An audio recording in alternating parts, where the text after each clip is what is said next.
میری اویس لغاری صاحب سے گزارش ہے جی کہ ان کا بوجھ ہم تو اٹھا نہیں سکتے، آئی پی پیز کا آئی پی پی کا پاکستان کے عوام یہ بوجھ نہیں اٹھا سکتے لغاری صاحب، اور جو ان کے مالکان ہیں ان کا بھی بوجھ پاکستان کے عوام نہیں اٹھا سکتے۔ پہلے تو اس کے متعلق عوام کو نہیں پتہ تھا کہ یہ مالکان کون ہیں جی جی اور کتنے سال کے معاہدے ہیں، اور اس معاہدے کی نیچر کیا ہے، جی کیپیسٹی پیمنٹ کیا، اور باقی جو کچھ بھی۔ ابھی چیزیں کھل کے ہر زبان پہ آ گئی ہیں۔ خدا کا نام لے، موجودہ گورنمنٹ کو کام کرنے کا موقع دے، ملک کی اکانومی بہت خراب ہے، جی شہباز صاحب کو فوکس کرنے دیں جو کہ زیادہ ضروری چیزیں ہیں۔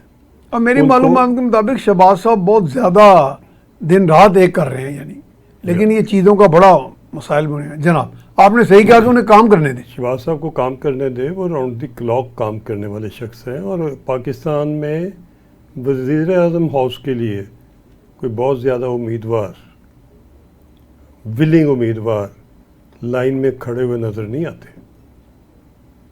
نہیں یہ تو جنجال پورا ہے جی، بہت بڑا اس میں اور ہاتھ ڈالنا، یہ موقع وہ ایسی سٹیج پہ پاکستان پہنچ گیا ہے، یہ تو انہی کی ضرورت ہے کہ وہ انہوں نے یہ ذمہ داری اور لے لی ہے۔ یہ قربانی جو ان نے اور ان کی پارٹی نے اور ان کے قائد نے دی ہے، اس کی قدر کریں۔ جتنا نقصان ان کو پہنچا ہے اور اب بھی پہنچ رہا ہے، اور آگے اندیشہ ہے سیاسی طور کے اوپر، وہ آپ کو اندازہ شاید نہیں ہے۔ اور آپ ٹھیک ہے، ضرور آپ کو رائے آپ کے لوگوں نے دی ہوگی، مگر میں بھی ایک رائے دینا چاہوں گا۔ معاہدے آپ سے خارج نہیں ہو سکتے، مشکل ہے۔ آپ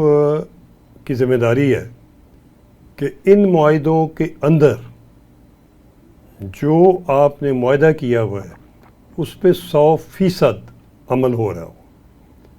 کہ پیمنٹ دینے کے لیے تو 125% عمل ہو رہا ہے، تو جو اس میں خرابیاں ہیں، جو اس کے اندر دو نمبریاں ہیں، جو اس کے اندر مال بنانے کے خفیہ ذرائع ہیں، اور جو فراڈ ہیں، ان کی ذرا انکوائری کروائیے، نیب کی ذمہ داری لگائیے کہ نیب اس کو لے اور اس کا فورنسک آڈٹ کرے ہر ایک کا۔ اس کے اندر آپ نے مقرر کیا ہوا ہے کہ کون سے فیول سے کتنی بجلی جنریٹ ہوگی، جی اور یہ کوئی خبر ابھی کوئی خفیہ خبر نہیں ہے کہ پہلی بسم اللہ جو گڑبڑ ہوتی ہے اور فراڈ ہوتا ہے وہ ادھر ہی ہو جاتی ہے، ابتدا ہی میں کام میں شروع کر دیتے ہیں۔ شروع ہی ہو جاتی۔ تو آپ اس ملک کے ساتھ مہربانی کریں، عوام کے اوپر ترس کھائیں اور ان معاہدوں کو کھولیں۔ جماعت اسلامی والے دھرنا دے کے بیٹھے ہیں، جماعت اسلامی کے امیر کو کہیے کہ وہ آپ کی انکوائری کمیٹی میں شامل ہو جائیں، اس کو ایک کمیٹی بنا دیں جو کھول کے اس کا فورنسک آڈٹ کرائے، اس کی انکوائری کرے، ایک ایک شک کو پڑھے، اور بے شک کوئی اور بھی اس میں شامل ہونا چاہتا ہے ملک میں، نیشنل کنسنسس میں اور سیاسی پارٹیاں بھی، اگر جیسے بھی آپ سیاسی پارٹیوں کو لوگوں کو مطمئن کر سکیں وہ مطمئن ضرور کریں، نہیں تو گڑبڑ ہوگی جب، تو وہ پھر چند دنوں میں ہوگی اور قابو کرنا مشکل ہو جائے گا۔